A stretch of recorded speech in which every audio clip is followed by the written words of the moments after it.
പ്രധാനമന്ത്രി നരേന്ദ്രമോദിയെ അധികാരത്തിൽ നിന്ന് പുറത്താക്കാനുള്ള അന്താരാഷ്ട്ര ഗൂഢാലോചനയുടെ ഭാഗമായിട്ടാണ് പ്രതിപക്ഷ നേതാവ് രാഹുൽ ഗാന്ധി പ്രചരിപ്പിച്ച നുണകളെന്നാരോപിച്ച് ആസാം മുഖ്യമന്ത്രി ഹിമന്ത ബിശ്വ ശർമ്മ രംഗത്തെത്തിയിരിക്കുകയാണ്.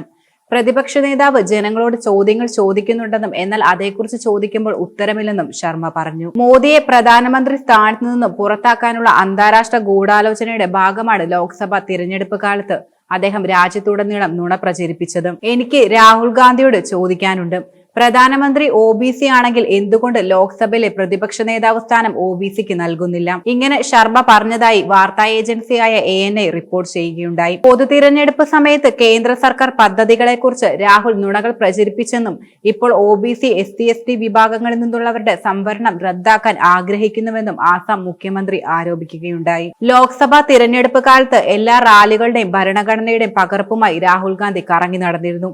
ഭരണഘടന ഇപ്പോൾ എവിടെ പോയിരിക്കുന്നു? ഇപ്പോൾ ഭരണഘടന അപകടത്തിലാണെന്ന ആരോപണം അദ്ദേഹം ഉയർത്തുന്നില്ല. അന്ന് പെൻഷനെക്കുറിച്ചും അഗ്നിവീർ പദ്ധതിയെക്കുറിച്ചും സംസാരിച്ചിരുന്നു. എന്നാൽ ഇന്ന് അതിനെക്കുറിച്ച് മിണ്ടുന്നില്ല. ഇപ്പോൾ അദ്ദേഹം സംവരണം നിർത്തലാക്കുന്നതിനെ അനുകൂലിക്കുന്നുണ്ട്.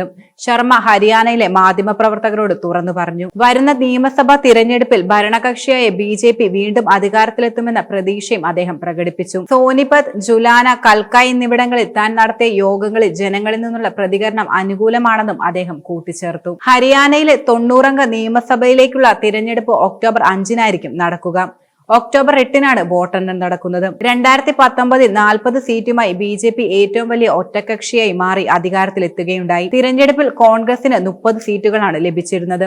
അമേരിക്കയിൽ ജോർജ് ടൺ സർവകലാശാലയിൽ ജാതി അടിസ്ഥാനമാക്കിയുള്ള സംവരണം, സമ്പത്ത്, അസമത്വം എന്നിവയെക്കുറിച്ച് വാദങ്ങളാണ് രാഹുൽ ഗാന്ധി ഉന്നയിച്ചത്. വ്യവസായ പ്രമുഖരും സർക്കാർ സ്ഥാപനങ്ങളും പിടിച്ചടക്കുന്നതിനെക്കുറിച്ചും അദ്ദേഹം വിമർശനമുയർത്തി. ബിസിനസ്, സർക്കാർ തുടങ്ങിയ മേഖലകളിൽ OBC, ദളിതർ, ഗോത്രവർഗക്കാർക്ക് നേതൃത്വം നൽകുന്ന പ്രാതിനിധ്യം ഉറപ്പാക്കുന്നതിനും ജാതി അടിസ്ഥാനമാക്കിയുള്ള സംവരണം അനിവാര്യമാണെന്നും രാഹുൽ ഗാന്ധി ന്യായീകരിച്ചപ്പോൾ പതിറ്റാണ്ടുകളായി അധികാരത്തിലിരുന്നിട്ടും ഈ സമുദായങ്ങളെ ഉയർത്തുന്നതിൽ പരാജയപ്പെട്ടത് എങ്ങനെയെന്ന് പരാമർശിക്കുന്നതിനെ കുറിച്ച് അദ്ദേഹം ഒന്നും മിണ്ടുന്നില്ല. ഇന്ത്യ സമത്വത്തിൽ വന്നാൽ സംവരണം എടുത്തുകളയുമെന്ന അദ്ദേഹത്തിന്റെ വാദം യഥാർത്ഥത്തിൽ ഇരട്ടത്താപ്പാണ് സൂചിപ്പിക്കുന്നത്. രാഷ്ട്രീയ തന്ത്രം എന്നതിനെ അടിസ്ഥാനപ്പെടുത്തി ജാതിയിൽ കോൺഗ്രസിന്റെ ശ്രദ്ധ വ്യക്തമാണ്. സാമൂഹിക ബഹിഷ്കരണത്തെയും സമ്പത്തിന്റെ കേന്ദ്രീകരണത്തെയും കുറിച്ചുള്ള രാഹുൽ ഗാന്ധിയുടെ അഭിപ്രായങ്ങൾ ഭൗമരാഷ്ട്രീയ പ്രത്യാഘാതങ്ങൾ ഉൾക്കൊള്ളുന്നവയാണ്. ജാതിയിലും അസമത്വത്തിലുമുള്ള അദ്ദേഹത്തിന്റെ ശ്രദ്ധ അന്താരാഷ്ട്ര വേദികളിൽ ശബ്ദമുയർത്തുമ്പോൾ ഖലിസ്ഥാൻവാദികളെ പോലുള്ള വിഘടനവാദ പ്രസ്ഥാനങ്ങൾ ശാക്തീകരിക്കുന്ന തരത്തിൽ വ്യാഖ്യാനിക്കപ്പെടുന്നത് തികച്ചും അപകടകരമാണ്. ഇന്ത്യയിലെ സിഖുകാരെ അവരുടെ മതപരമായ ആചാരങ്ങളെ പരിമിതപ്പെടുത്തുന്നുവെന്ന് ഡാളസിൽ നടന്ന ഡയസ്പോറ പരിപാടിയിൽ അദ്ദേഹം നടത്തിയ തെറ്റായ വ്യാഖ്യാനങ്ങളും അപകടകരമാണ്.